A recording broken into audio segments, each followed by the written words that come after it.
I, as the chairman, will go around, we visit a rice field on a project, and not a single soul was there to show me, to say we are the beneficiaries.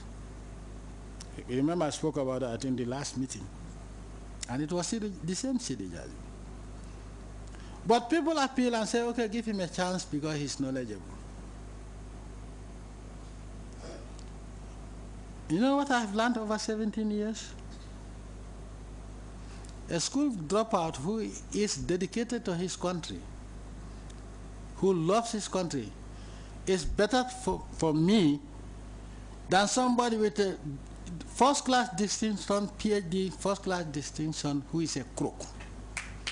And this is the way I'm going to do it. We have seen people with flowery academic accolades. When you come down to the actual, they represent nobody but their interests. And some of them, in fact, their accolades are false.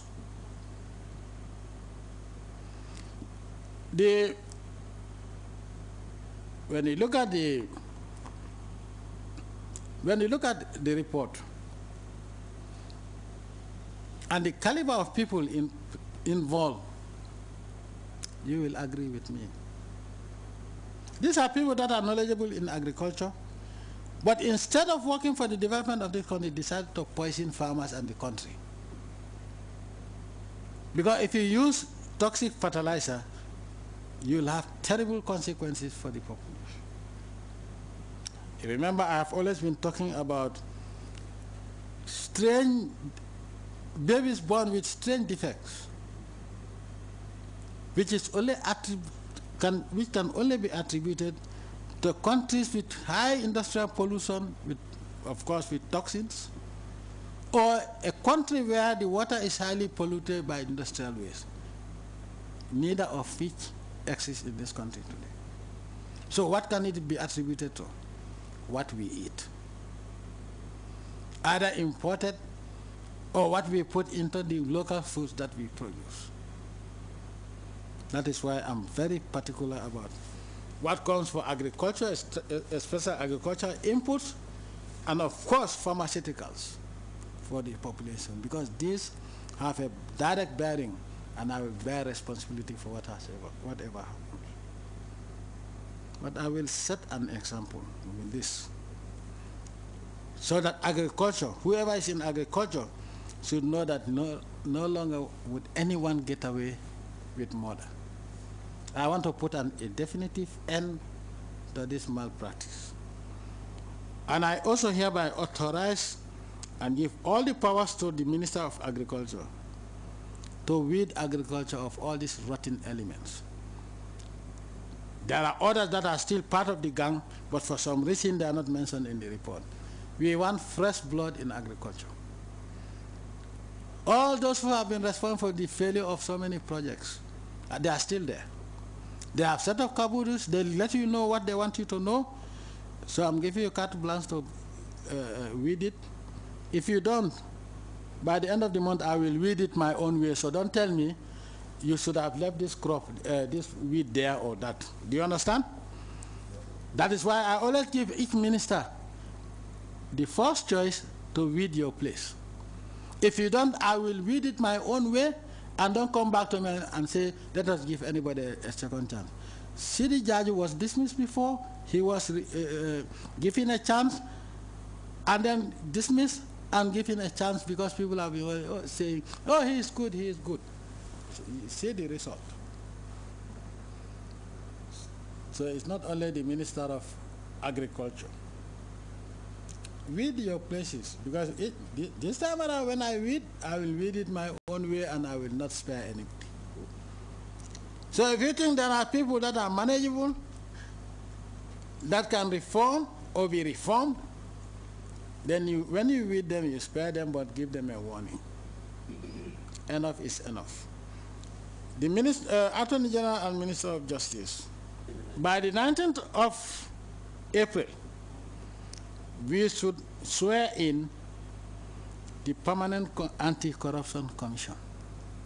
I think where the public have access, But we also have to put out other law procedures to protect the members of the commission from being used for witch hunting.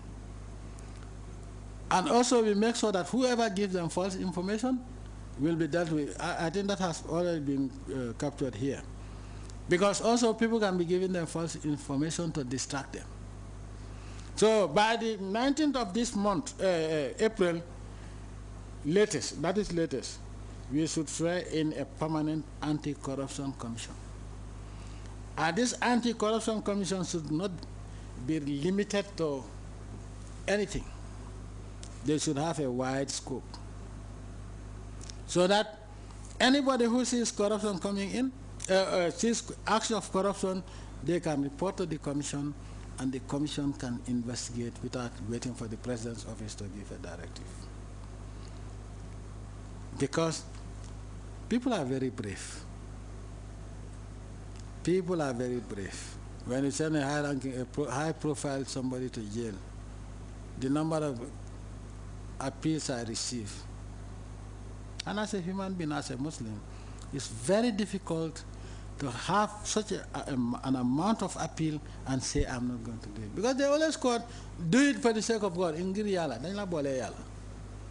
Sometimes I have to close my eyes, but sometimes it's not possible as a Muslim, because also if you don't forgive, God will not forgive you. And when most of the time people cite God, that do it for the sake of God, yes, we know this and that. There are others that I will not let them go for obvious reasons. But imagine an 80-year-old woman who is partially blind saying that this is my first and last son. This is my only son. Put yourself in my place. You know, in Africa, even outside of religion, old age counts in Africa. But more so when somebody 85 years sends a picture saying the person being fed by somebody and say that this is my only son. All I want is, I'm appealing to you in the name of God. Would it be possible for you to say, oh no, we don't care, it's the only son, and it's 85. If she were younger, I wouldn't mind, because I would say, well, you know your son was doing bad. But 85 years, what can I do? So it's difficult. You appreciate how difficult I find how difficult my job is. You have to balance between maintaining God, maintaining law and order, maintaining a sane society, as well as being somebody who forgives also. Because it's not everybody that also you can beat or slam and punish. I really want to thank the Commission. I think some of these things I hope would not happen once we have a permanent anti-corruption commission that would have freelance, not to harass people, but to make sure that the truth prevails and that corruption is for tooth and nail. I really want to thank the chairman for doing a good job, not only in the commission, but as a legal luminary. We have seen sound judgments since he became a judge. I've been following all his, on the papers, all what has come before him, and how he has made sure that justice is done.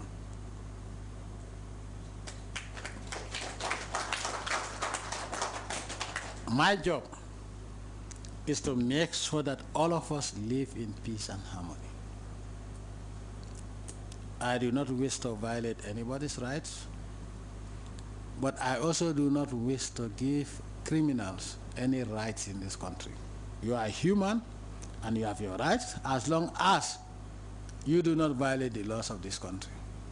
When you violate the laws of this country, no matter who you are, We will take you before the courts of law, before